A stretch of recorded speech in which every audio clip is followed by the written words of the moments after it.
If I can't keep my head held high enough, I'll just speak love and watch the smiles come, bring my spirits up.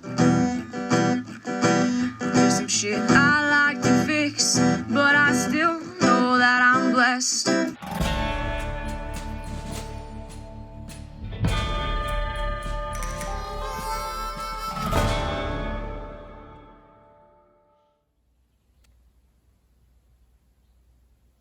Hi everybody, welcome back.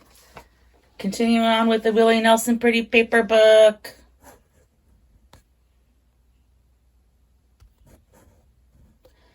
We're continuing on with the colored pages, which is Vernon, and I'm going to hopefully finish up this section of the colored pages and the chapter following. So let's do it. After that, everything fell into place. There was a natural rhythm to my new life. And Jill and Vicky. I went over there every night for dinner. It felt like family. After a few weeks, I began spending the night there. That made Jill even happier, not to mention me. Thanking Meg and Tom Newberry for their kindness, I moved out of the apartment and in with Jill. Vicky and Toby, moved in with Jill, Vicky, and Toby. Skeeters turned into a 5-night-a-week gig, meaning I was making decent money. In her own determined way, Jill kept encouraging and pushing me. She got someone at the Austin newspaper to write about me. The reporter actually owned the 2 Good Friends albums and said he'd been wondering what had happened to the guitarist. His article was flattering. That led to work at a folk club in Houston, close to Rice University. No band, just me. By this time, I was comfortable up there on the stool, just singing my songs. You know what? Sorry, guys. You know what, Jill said one Saturday morning? I think I could manage you. What do you think you've been doing? I mean, for real. Not part-time. I think if I put all my efforts into your musical career, you could really get somewhere. And I don't mean because of my efforts. I mean because of your talents. All you need is a steady push. I had no arguments. Playing clubs as a standalone artist gave me a freedom I'd never felt before. There were no band members to contend with, no personal conflicts, no brutal ego battles. It was a pleasure to be able to think about nothing except my singing, my songs, and my playing. After Houston, Jill found a coffee house on McKinney Avenue in Dallas where a poet had been holding court. The owner was open to giving me a tryout. Jill, Vicky, Toby, and I spent the weekend in a motel up there. The owner liked my stuff and booked me for a couple of weeks.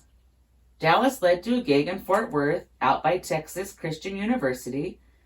Seeing that my biggest fans were college kids, Jill concentrated on that circuit. She worked like a demon. You know what, she said, in her always upbeat manner, I think we should relocate. Why do you say that? I think we could be operating out of a more centrally located city. Move into that big time. Better contracts, more connections. What about your job? I'm ready to give it up. It's not nearly as much fun as managing you. Besides, I can find work as a bookkeeper anywhere. That's a risky move, I said. No risk, no reward. Besides, much as we love Round Rock, we all need a breath of fresh air. New city, new possibilities. Where are you thinking? Maybe Dallas. Living in Dallas would be a whole lot more expensive than living here. Or Fort Worth. Fort Worth's cheaper. I like Fort Worth. How do you think Vicky would feel about it, I asked. We'd have to pull her out of school. Every day that Vicky wakes up and sees you and me together, she's the happiest girl in Texas. Vicky's an adaptable kid. Well, if we're going to do this, I suppose we ought to get married. Jill screamed. Why in the hell would you go and do something stupid like that? We're living together. We're already a family. Might as well make it official. You've already tried that, and it turned to shit. What's the point of trying it again? All I'm saying is that we could make it legal. There's nothing illegal about our love, Vernon. To me, it's more than legal. It's the most beautiful thing I've ever felt. You know I feel the same.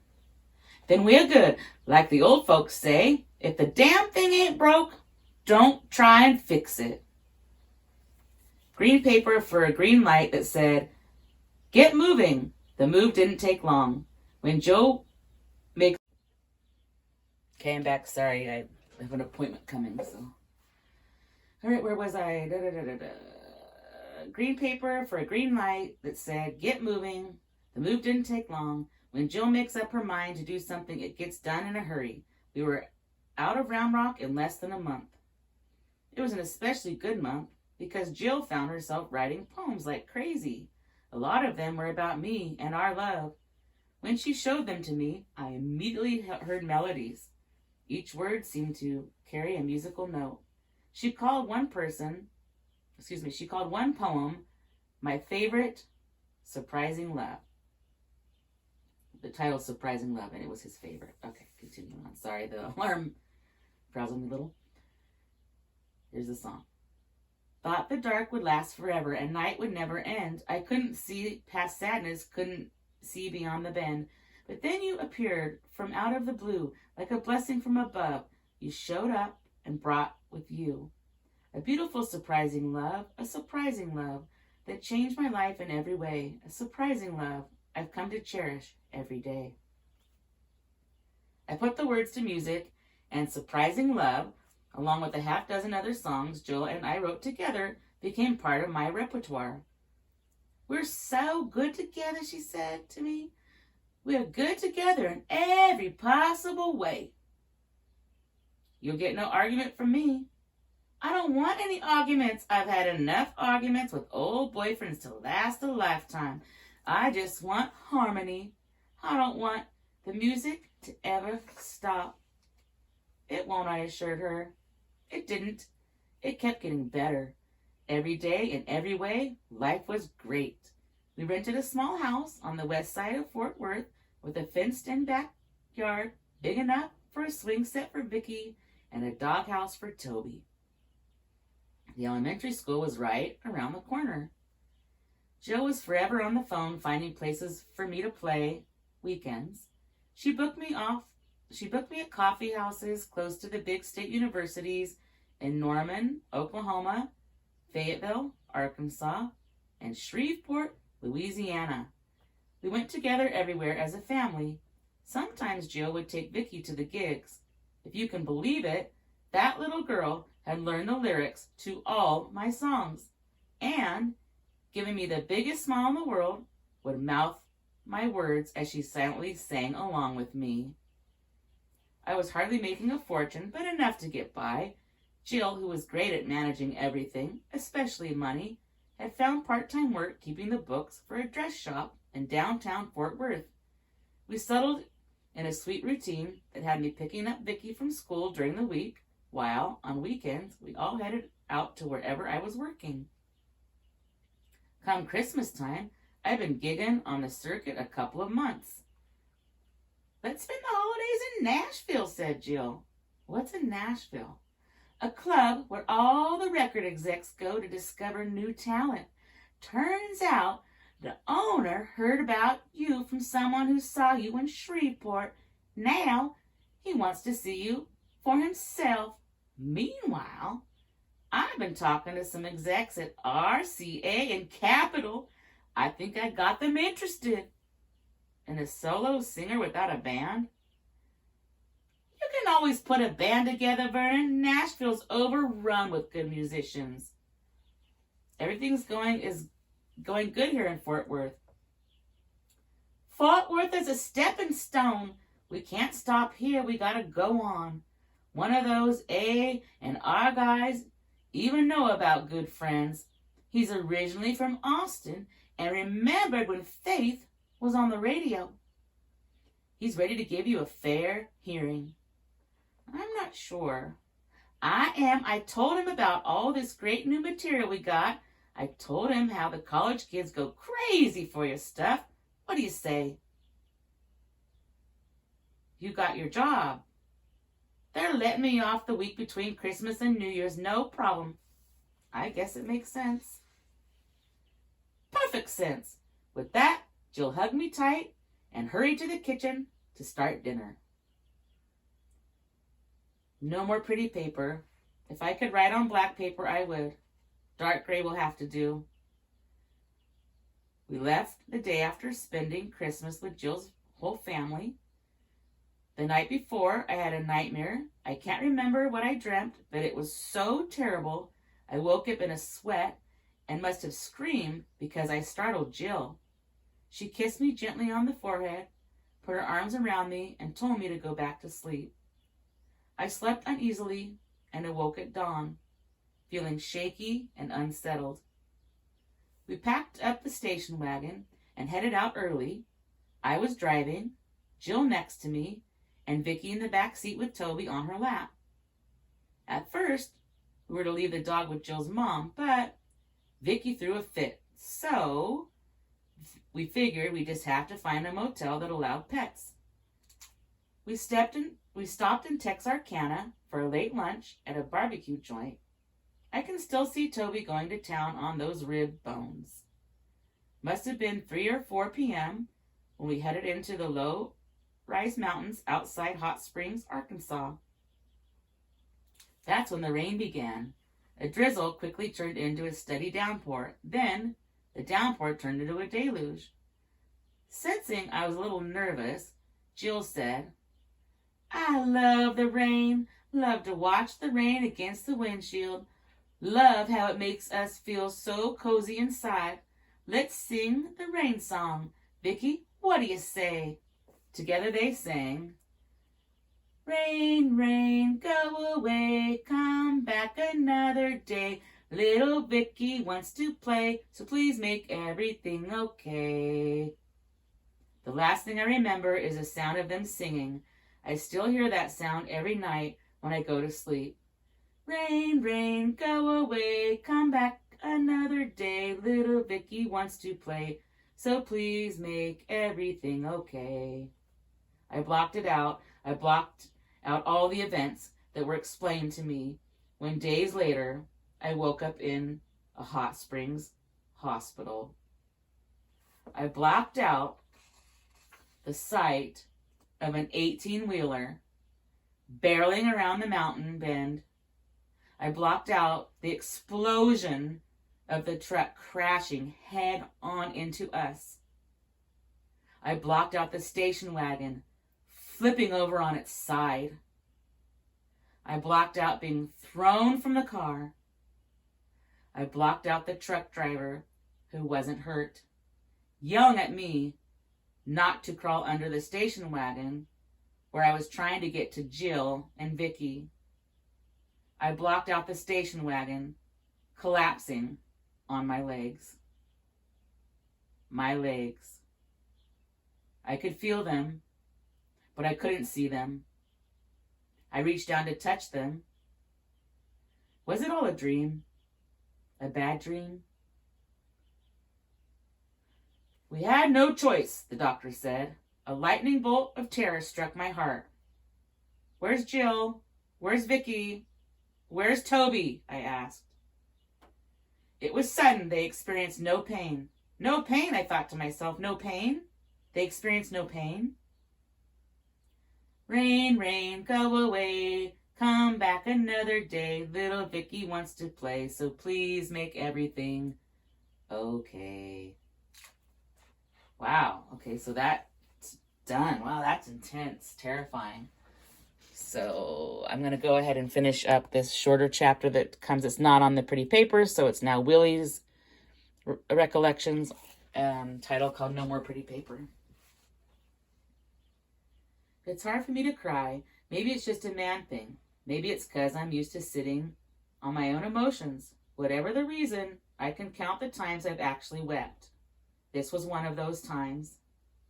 I put down the last sheet of gray paper with Vernon's story and felt hot tears streaming down my cheeks. The rain song that Vernon heard little Vicky sing was ringing in my ears. Sitting in that worn-out easy chair in the Western Hotel, I felt drained. I felt frustrated that I had no paper, frustrated that I didn't know where Vernon was, and even if I did know, I wouldn't know what to do. I wouldn't know how to help him. Feeling foolish and hopeless, I wiped away the tears. I stood up and went to the window. It was a dark, gloomy October night. The neon of the neon of the Leonard's apartment store sign lit the spot where I had first seen Vernon. I stared at that spot for a long time. Now I knew when he cried, "Pretty paper." There was so much pain in his voice. Now I knew what he'd gone through, what he had gained, and what he had lost. I went back to the easy chair, sat down, and looked at the pile of paper I just read. I sighed a big sigh. All I could do was go to sleep, get up the next morning, and together with Brother Paul and the rest of the band, hit the road. It chilled me to remember that our next gig, my last for a while, was in Little Rock, where on the way we'd be driving through Hot Springs. I don't know what to make of the fact that our van broke down in Hot Springs. Piston and spark plug problems. We had to be hauled into a repair shop. They said it'd take a couple of hours to get us back on the road and pointed us to a cafe 4 blocks away. Walking those blocks with Brother Paul and the boys in the band, I looked up and saw that the cafe sat directly across the street from St. Joseph's Hospital. I imagined that's where Vernon had been brought after the crash. All this meant, of course, that I couldn't stop thinking about Vernon, and even if I wanted to, I wondered if, once again, there was something cosmic, a conspiracy at work to keep Vernon right in front of me, and if there was, what did the cosmos want me to do? I thought back to my Sunday school class and remembered what I had told the kids when they asked me what good deeds I was doing. "I'm working on a good cause," I had said, "and you all have inspired me to keep at it." Well, what exactly was I keeping at? Reading Vernon's story inspired me more than ever to help the guy, but how can you help a guy who's disappeared without a trace? And besides, I still didn't know what kind of help he needed. I was stuck. "You talked to Crash?" asked Brother Paul after downing a cheeseburger and a big slice of apple juice. Crash Stewart was the promoter booking our gigs. "Not for a while. He called you in Fort Worth when you were out. I slipped the message under your door. Didn't see it. Maybe he's got something up his sleeve," said Paul. "He usually does." The apple pie looked good, and I ordered a piece for myself. I drank a cup of coffee, got a couple of bucks worth of change, and headed to the payphone on the back wall of the cafe. Soon as Crash picked up, I asked, "What you got cooking?" "The Longhorn Ballroom in Dallas." "When?" "Thanksgiving holiday, 4 nights, Thursday through Sunday." "That's a long ways off." "Ain't that long. How do I get by from now till Thanksgiving? Go back to Nashville, write songs. I'm fresh out of ideas." "You'll get an idea. You always do." "This time I'm really dry," I said. "Have a drink?" "Drinking doesn't help." "Helps me." "But you're not writing, you're promoting." "Promotion ain't all that different from writing. It's creative as all hell." "Well, if you create some work for me, let me know." "Will do." The news of work, even though it was a ways off, helped my disposition. The car got fixed in time for us to make the Little Rock gig. Next morning we drove to Nashville, where I got reacquainted with the wife and kids and did manage to write a batch of new songs. More good news came in the form of a hefty royalty check from my song, Pretty Paper, that Roy Orbison had sung and released. The tune was a hit. Of course, cashing the check was another reason I couldn't get Vernon off my mind. It had been 10 months since I'd first spotted him in front of Leonard's, and not a day had passed in those 10 months without me wondering about his fate.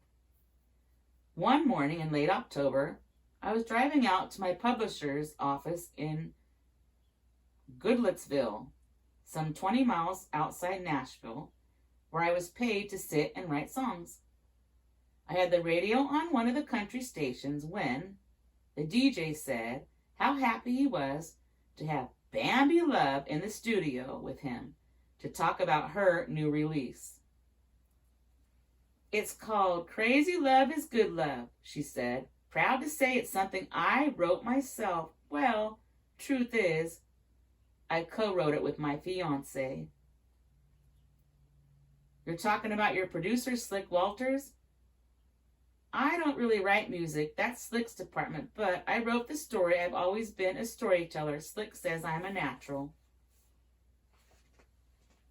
"Speaking of stories," said the DJ, "tell me something of your story. Where'd you grow up? What's your background?" "I'm a country girl from Wyoming. Daddy was a cowboy who worked the rodeo circuit. He roped the calves and rode the bulls. Mama was a beauty queen. She wanted me to follow in her footsteps and put me in pageants from 3rd grade on. She's the one who pushed me into show business." "How'd the music thing start?" "Slick heard me singing the national anthem at one of Daddy's rodeos in Arizona. He said I had the best voice he'd heard since Brenda Lee. He said he'd make me his star." I couldn't believe it. She was making the whole thing up. "Looks like he's making good on the promise." "He sure is," she said. "I know Slick has a studio right here in Nashville. I'm guessing you made Nashville your home." "It was for a while, but now I'm just passing through to introduce my new single. Slick knows I don't love the cold, so he found us a place in Miami for the winter." "Tennessee's loss is Florida's gain. Thanks for dropping by, Bambi, and best of luck with the new single. Let's give it a listen right now. Here's Miss Bambi Love doing Crazy Love is Good Love." And here's a picture of an old radio.